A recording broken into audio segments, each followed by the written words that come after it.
surgeon who performed my transition surgery, and a copy of my birth certificate verifying my gender as female. He asked me about my sexuality, even though who I like to sleep with is irrelevant to my gender description, and included that in his multi-page report.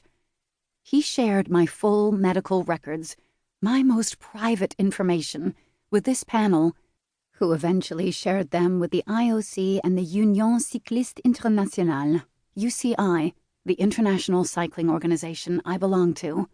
They also passed my records on to Sport Canada and to Canada's anti-doping body, the Canadian Centre for Ethics in Sport, CCES, and literally anyone else who asked to read them.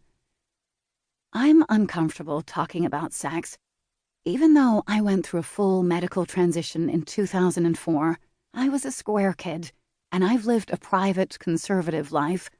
So I requested a copy of the UCI medical report and a list of everyone who had reviewed my private file. My requests were denied. "You just have to trust us, Kristen," was all the UCI said. I was trying to play by their rules. I've always been a well-behaved person, often too well-behaved. I am respectful. I treat others as I want to be treated. And I was the one who'd willingly driven the 5 hours from Toronto to Ottawa to be here, excited that, after this ordeal was over, I'd be able to compete in sport as who I really am.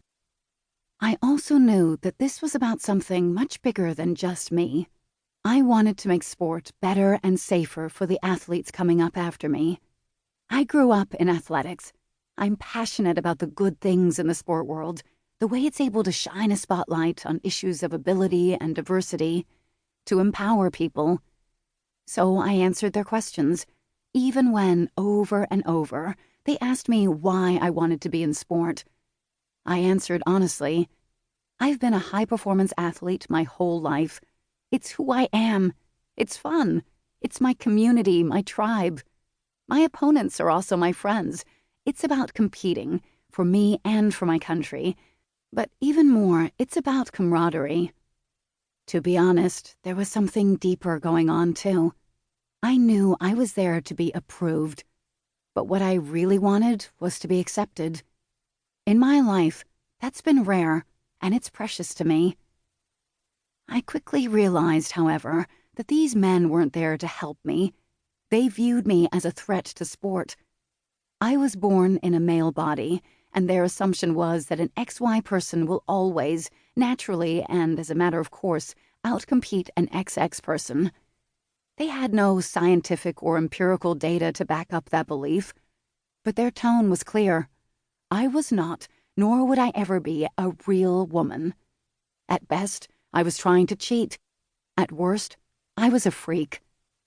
They felt utterly entitled to ask me embarrassing, intimate questions about the details of my surgeries and talk openly about my body in front of me as if I weren't there.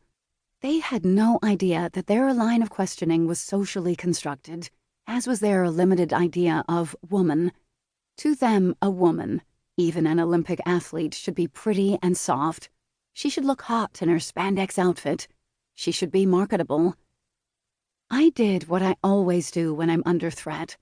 I went still, on high alert. It felt like an out-of-body experience. I wanted to walk out, but I didn't want to show weakness. I was angry. I was on the verge of tears. I wanted to shout, "Do you ask male athletes about their penises, their surgeries, their medications?" But these men had all the power. They believed they had every right to do this to me, and they believed I deserved it. Only once, when one of them asked if I'd have future surgeries, did I crack a little. "Yeah," I said to him.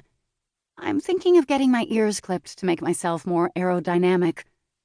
That silenced them for a minute. Finally, the grilling ended. I stood up. I shook their hands. I drove home, alone. For 5 hours, I kept thinking, what just happened to me? They had my medical records, which explained my surgeries. They had the letter from my doctor, which clearly called me a woman. We were in Canada, where women and men are supposed to be equal and diversity celebrated. They were the officials of sport who claimed expertise about athletes' bodies. But instead of being open to learning,